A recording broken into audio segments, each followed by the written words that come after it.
Hey y'all, hey, and welcome back to Budgets and Butterflies. This is Latoya, and you all know that on this channel I create content that is centered around budgeting and personal finance. I am a personal finance enthusiast, and today is the first video that I will be uploading that is not cash stuffing or budget related. I will be taking you all on my journey as I move to purchase my next vehicle.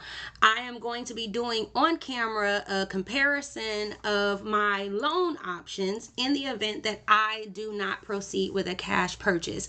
I have my reasons, which I will explain later in another video, but for now I want to talk to you all about my my options. So I'm just doing a little bit of surface level research based on the average rates, and because I've not applied for any loans just yet, so I'm just trying to get an idea of what I could be looking at in the event that I decide to finance my next vehicle.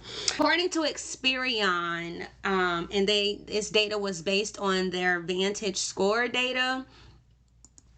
And also, you all, I want to apologize for the audio, the sound quality.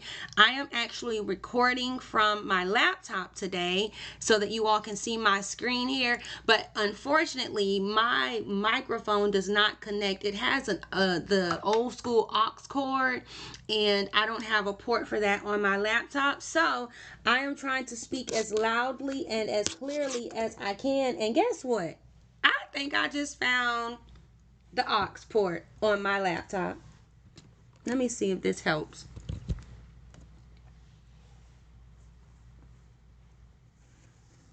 I really don't know if this is going to change anything, but I did just plug it in. Excuse me. So we'll see. Like we'll see how that goes. I hope that the sound quality has improved, you all. I won't be stopping the video and restarting it. So anyway, where was I? Oh, I was talking to you about the options, right? Well, what my options were or are according to Experian. And again, this is based on their Vantage score data as of Q1 of 2025. So fairly recent. It's not old, outdated information. Now, it says that the average new car APR for someone with a credit score, and you see I have my credit score here, for someone with a credit score of 705 is 6.70%. And the average APR for someone with the 705 for a used vehicle is 9.06%. Y'all, those are wild. I remember when I bought my 2012 Toyota Highlander, I did purchase it brand new, but my interest rate was maybe between 2 and 3%. And at that time, this was in 2011. I think I got it at the end of 2011. At that time, I was like, the $300-400 payment that I had then, I was like, but now I'm like, bring it back. But it's something. That's all I can say right now. I'm pretty much at a loss for words at the way the interest rates are climbing. But nevertheless, I am still in the market for a vehicle, and I want to make the right decision for me and my situation. So I am considering a loan amount of approximately $25,000. And the most that I will spend is $50,000. But so we're going to do, I guess the best thing to do would be to do it at the high end. And that way, if I find a vehicle that is significantly less, then I will obviously know what my ceiling is, and then we'll figure what the floor is. So I am looking for a car that is anywhere between 3 to 5 years old and that has low mileage. I initially had narrowed it down to, I want to say, 3 full-size SUVs. It was the Chevy Tahoe, the Cadillac Escalade, and then the Toyota Sequoia. I have since reconsidered because after doing additional due diligence on those vehicles, the gas mileage based on the amount of miles miles that I do drive on a daily basis as a sports mom and someone who's generally just in these streets, as well as the maintenance on those vehicles, the tire maintenance, the normal wear and tear. And I also priced out some tires for those vehicles because they are larger vehicles. Those tires are also bigger and larger, and I typically have to replace my tires within every 2 or 3 years, because I do a lot of driving, and I am one of those people who do rotations every time I get an oil change. So I also considered that as, I mean, I've been maintaining my own vehicle for quite some time now, so I've pretty much, I know what's going to be required of me. And then I didn't want to be car poor. Even if it's only going to be for 3 or 4 years, for me it's not worth it, because again, I am driving a paid off 2012 Toyota Highlander. I don't want the shock of having a new payment to really, cause me to become depressed, or to have buyer's remorse for this purchase, because it's not something I've had to pay for in a very long time. And so I also considered that. I considered the gas mileage in city and on the interstate, because again, we are a traveling family. Thank you, Jesus. And I do like to spend time with my family, and lots, we do travel. So and considering all of those things, and I think it's so important. And I know that you all are just watching my screen right now as I ramble, but I believe it's necessary. It's so important that we consider our lifestyles when we are also considering these vehicles. I know a lot of us, and this was me before, we look at a car and we're like, oh, that's a nice car. I really want that car. But is it really practical for your lifestyle? For instance, if you are someone and you don't have a large family, right? If I had like 4 or 5 kids and, I needed that space, like a Tahoe or a Sequoia or the Infinity, I can't remember the name of it. I think it's the QX. And I also considered the Lexus GX. I forgot to mention that one. But if you are a larger family and you need that space, then, I understand. You just got to make it do what it does. But it's just myself and my 2 children and my husband to come. And I don't necessarily need that much space. In fact, that is just more maintenance for me, as far as cleaning the vehicle, as well as everything else that I mentioned previously. So when you're making purchases of this nature, you have to consider everything. Okay. And then what I wanted to do was, I wanted to know, aside from the price of the vehicle, how much the vehicles would cost me. And I mean, when I say cost, I mean cost me in interest. Okay. So as I said, the average price, interest rate, for someone with a credit score of 705, according to Experian. Now, please understand that my interest rate and yours may be different, will be likely be different based on your income, credit history, the vehicle you decide on, the loan term, and the lender. Oh, and then we can't forget on the back end that you have to have insurance, right? So, and insurance for the larger vehicles are more expensive,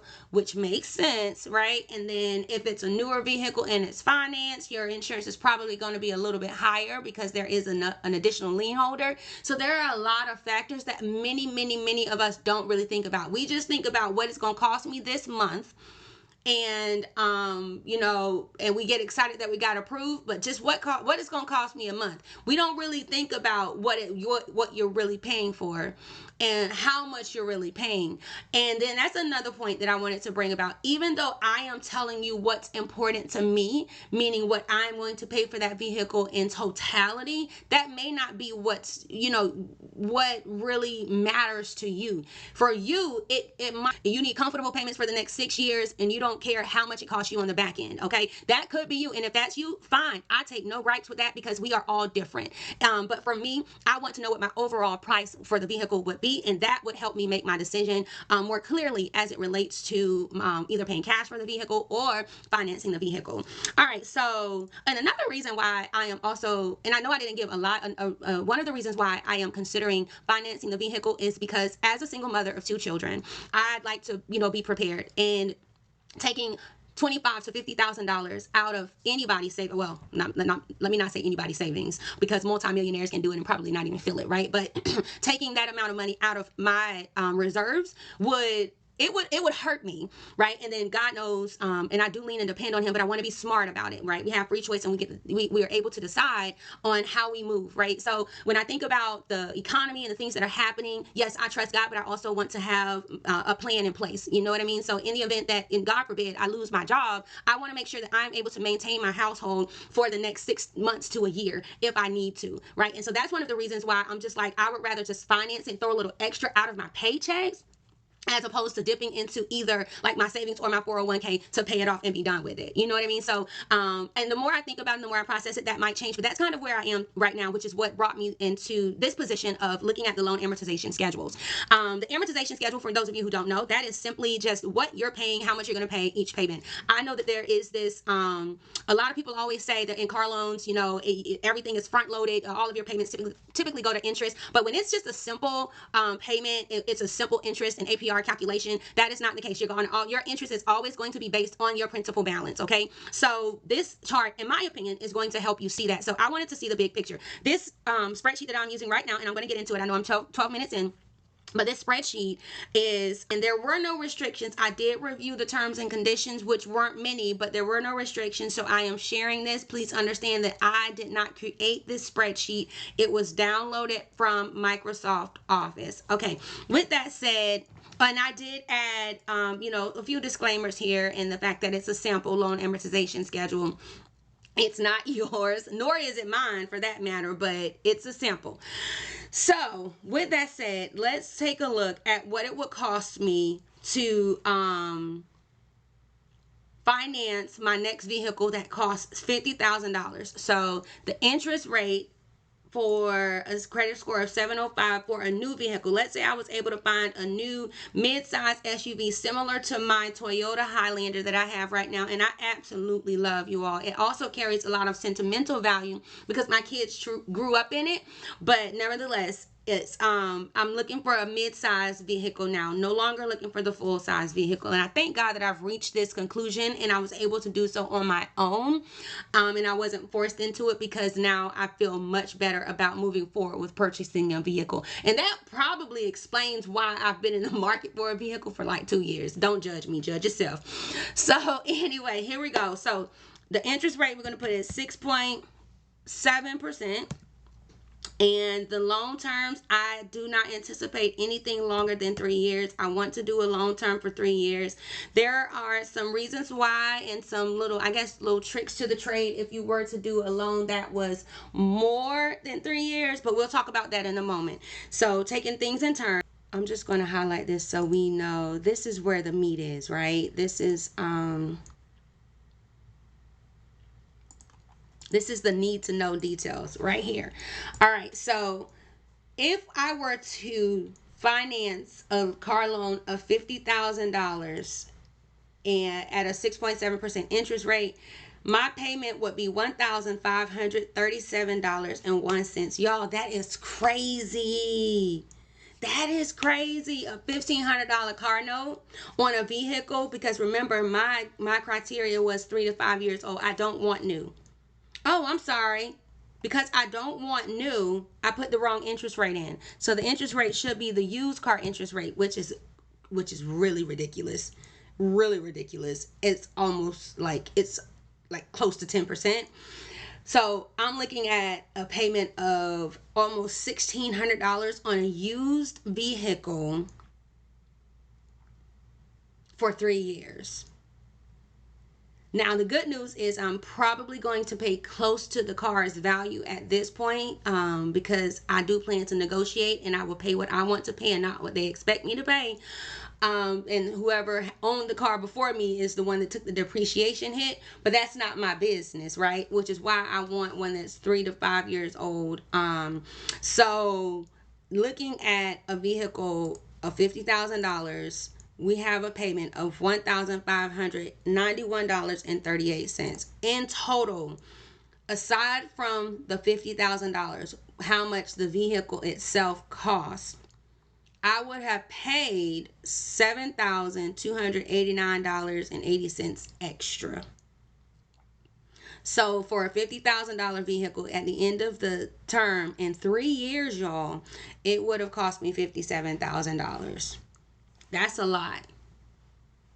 That's a lot.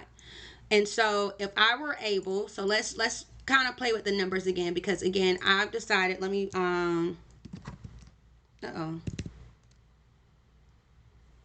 I've decided that I want, so I don't want to alter this too much, but I'll put in a, okay, no, I'm just going to leave it as is. What I was getting ready to type was that I wanted a used vehicle and what the interest rate was for that used vehicle. Maybe I could write it up here. Interest, okay. So it's just going to be, I can change it later. So interest rate is a 9.6%. That's probably on the high end, but again, it's the average, right? So this is the average. It could, my interest rate could be higher and it could be lower. And I said on a used vehicle, 2 or 3, no, I'll say 3 to 5 years old. So let me adjust that.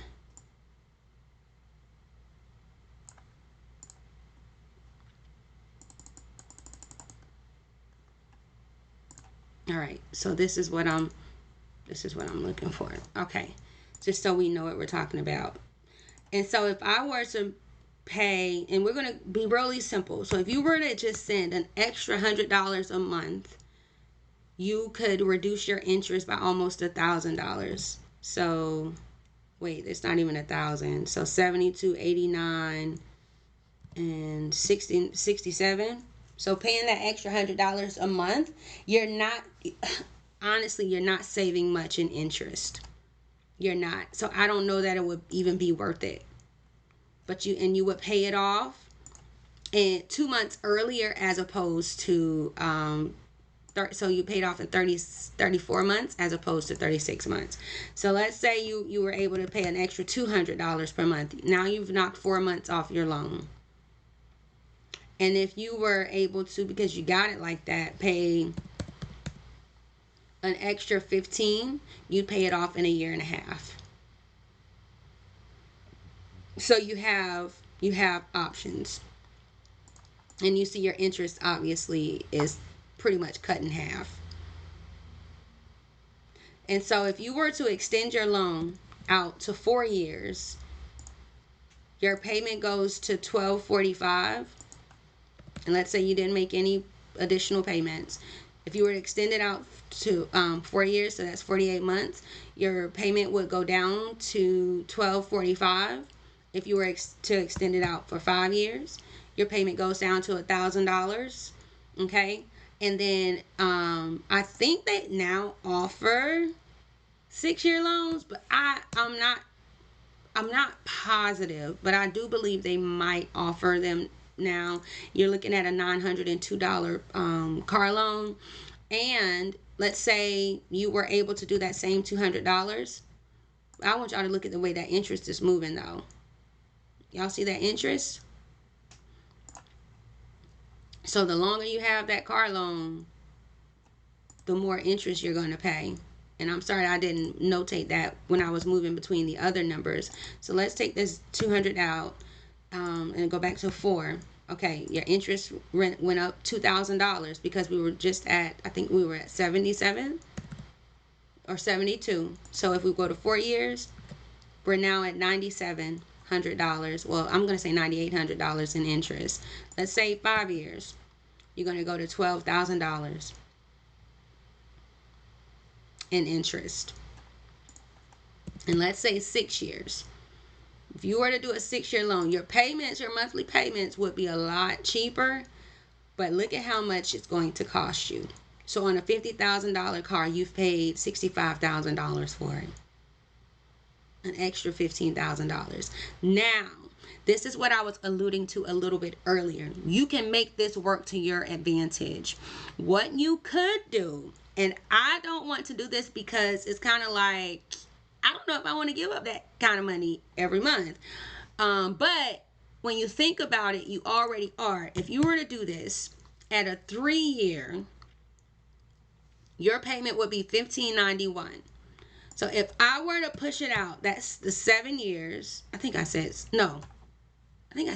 years. So if I were to push it out 6 years, right? You see my payment is only $902. This is what's going to keep it from being reported to the credit bureau. So I can't pay anything less than that each month.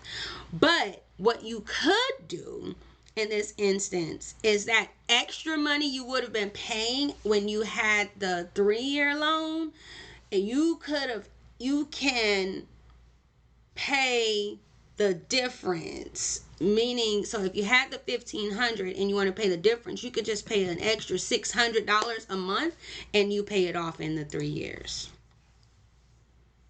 So if you need a comfortable payment, the point I'm trying to make, and I hope that I'm explaining it well, if you need a comfortable payment, but you know sometimes you have extra money coming in, but it may not be consistent, perhaps the longer term might be better for you because, and you may not have, on average, let's say you might have $300 extra each month to throw at it. So you could pay the car off in a little over 4 years.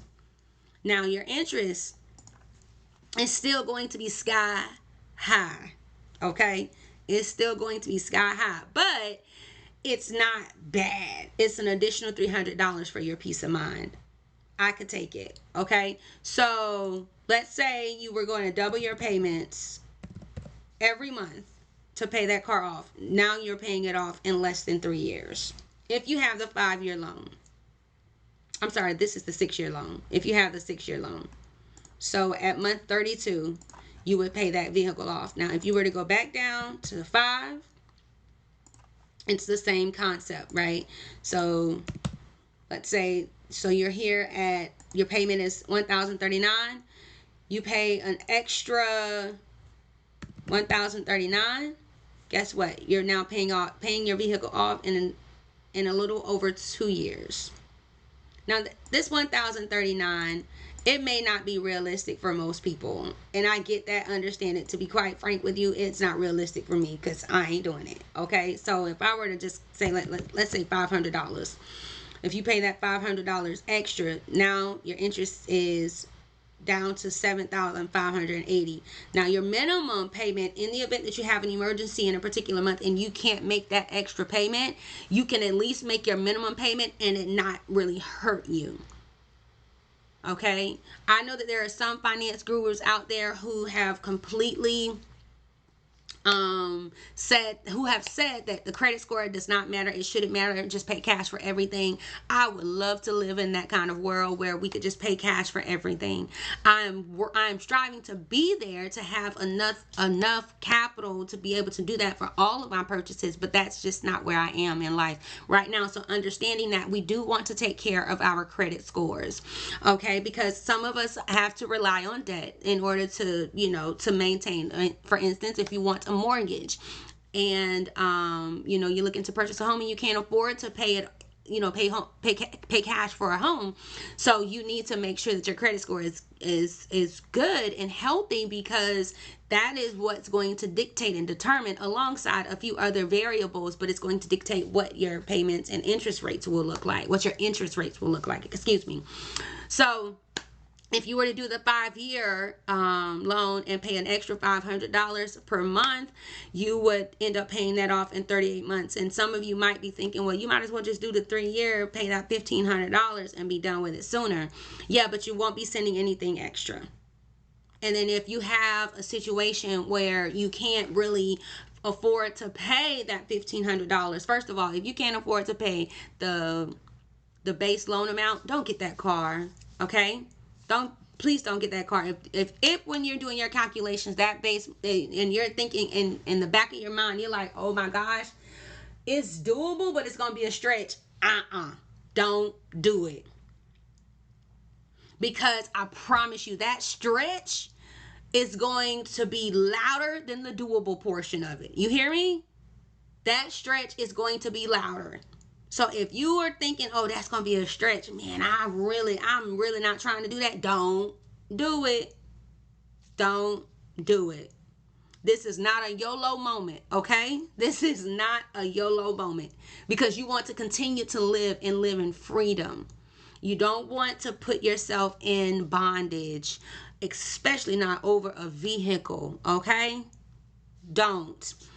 Anyway, so this is kind of where I am. So if we were to change the loan amount,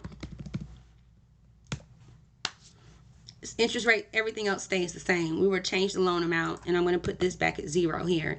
You'll see that my payment obviously went down substantially, right? So if I can find a $25,000 vehicle, I would love to see this right here. Like, but you see that? Over the life of the loan, this was 5 years. So over the life of a loan, the loan between an interest rate of 3 and 9%. Look at that. Y'all see, I want you to pay attention here. So this is at 9% for 5 years. This is at 3% for 5 years. Do you see the difference?